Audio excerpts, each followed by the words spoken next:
My name is Shaunn Wyche, and I'm running for City Council Member at Large in St. George, Louisiana.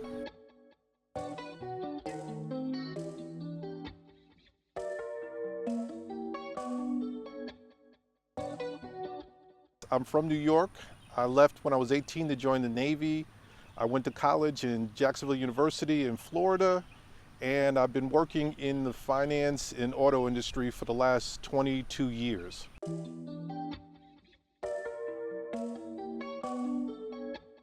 Well, what I feel qualifies me for the council is that I'm your neighbor. I'm a dad who has a child in this public school system, and I have lots of questions that I feel that you share.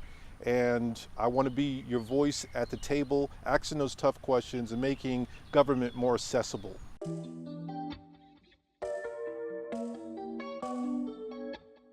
Well, the top issues from voters is transparency. They don't know what's happening, what's going on, or why. We just had a vote on the most controversial topic, which is the salaries for the council members, and there's not an understanding of why such large salaries. Also, it's a matter of what's next. What are we doing? And that type of uncertainty leads to fear. So I want to clear that up and make sure that we all have a say in what's going to happen next.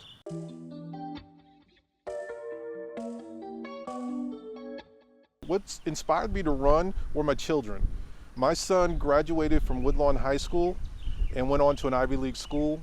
I restarted my family, so I have a daughter that's in first grade, and I wanted to have the same opportunities as my son did. Now, this community rallied around my son and helped him in ways that you can't imagine after the pandemic. So I love this community, and I wanted to stay a great community, and I want to do my part. So that's what inspired me to get into the race, was to just to do things to make our community stay the same.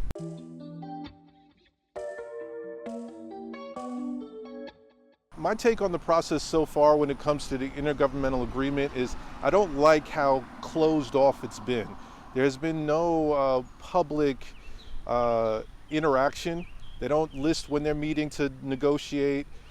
They haven't talked about what the ultimate plan is. And right now, the intergovernmental agreement that's going to go before the Metro Council has no definition. Doesn't say what services are going to be provided, doesn't say what the costs are.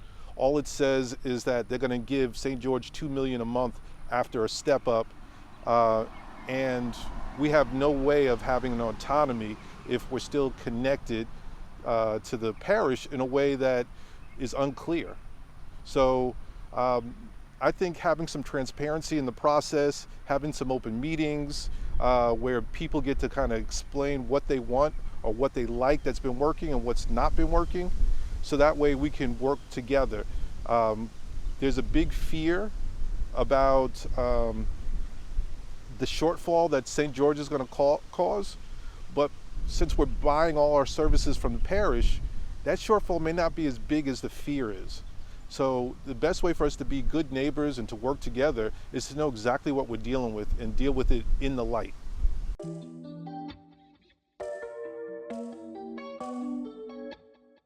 Absolutely.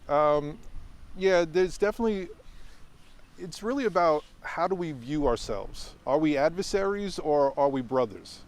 So if we work together on this, then we can come up with something that's going to be successful for all of us, because if East Baton Rouge Parish fails, so does St. George. And if St. George fails, so does the parish. So we have to, just roll up our sleeves, work together on this, and come up with the best solution possible.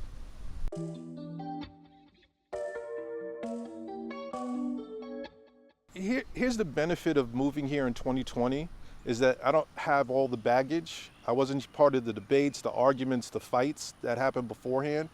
I just came into this community out of choice. So, me being on the city council, what's going to be informed is, yes, I am a black man, and that's part of every decision I make. I've been going to city council meetings, and I've been, advocating for things that I feel are important to me as a father, a black man, as a working class person, and all those work together to focus, for me to focus on common issues.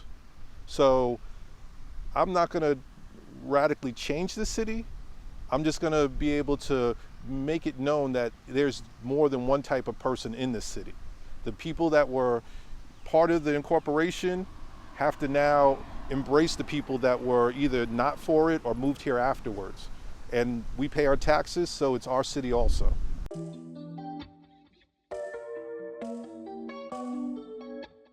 I feel like St. George has a lot of working class families and retirees. And my goal to move here in 2020 was to pay off my house, retire, and have a home base for my children. So my guiding star is I'm not going to do something that's going to price me out of my own neighborhood. I don't want taxes to raise dramatically. I want to make sure I get a good return on any investment that's made with my taxes. So I want to be able to enjoy my retirement. So to do that, I have to create a structure that allows for us as voters to interact with the government to say what we want and what we don't want when it comes to the budget. So I'm definitely shooting for an open budget policy where the public gets to rate what's on the agenda and what's on the budget.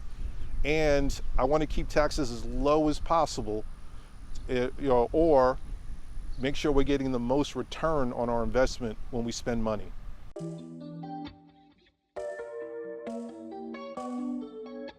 So currently, the way the council's set up, the public only has a say when elections happen.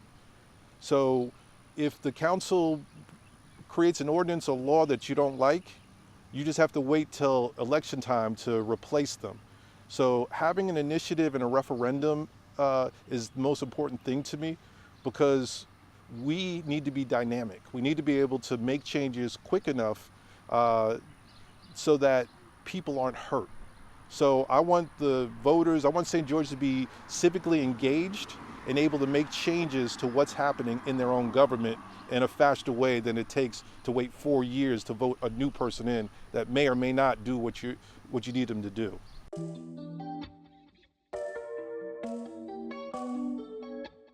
Well, the biggest lesson I've learned on the campaign trail is about building relationships. I know a lot of people feel that, politics is a sport and you get to pick your WWE wrestler politician to go against this heel turn person. And to be honest, it's really about public service. It's about helping your community because you're part of that community. So I feel that if we all worked on building relationships, we'd hear what people feel is important and we work towards that end. So even no matter what happens in my political future, maintaining that relationship, talking to voters and creating avenues to be heard is going to be something that I never let go of.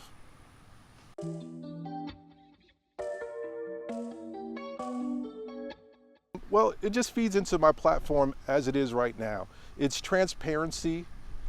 We have to involve the voters. We have to let them know what's happening, what's going on, why it's in their best interest. Instead of trying to just get things through, we need to engage them so that they want to come out and vote, so that they see their civic duty to participate in their neighborhood just by voting. So being transparent, involving the electorate by having open forums, by reaching out to people and being available, having office hours, that people can just come in and talk to you about what's happening. Because when it all comes down to it, we want something that's good for our families, good for us, and doesn't cost a lot. So I think that we can always keep that as a focus and make sure that everybody gets heard and taken care of.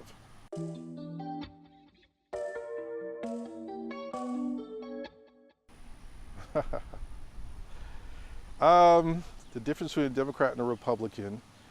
Well, at the city level, it's not a whole lot. My neighbor's Republican, so We want our grass cut. We want the streets not to flood. We want there to be low crime. So when you take it above that, beyond the city level, the difference between a Democrat and a Republican is really just not understanding each other. Because if I can be your neighbor and we can talk and look out for each other's home, then why can't we look out for each other when it comes to our rights and social issues and whatnot? There's got to be a good balance. And finding it really just involves us working together. And that's the only thing. I mean, we're all people. I hate to say it that way, but we're all people. And I understand that there's a fear that you want to fight against. And then there is a freedom that costs. So just navigating that together.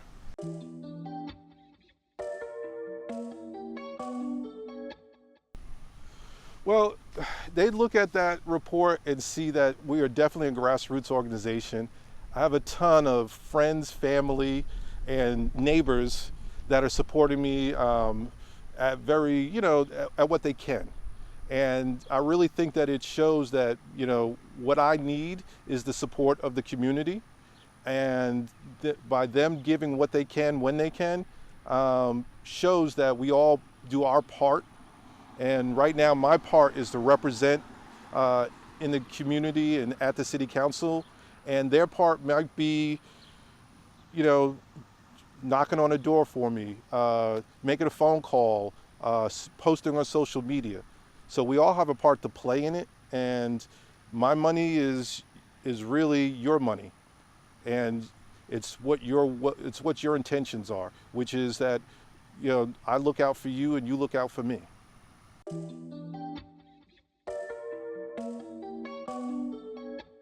I'm just the first. I'm not the only or the best, but I'm the person that turned my fear into action and jumped in with 2 feet. So this candidacy is about us as a community and working together. So I encourage people to get involved, share their talents in whatever way that they can, because we only got this, which is us. So let's work together.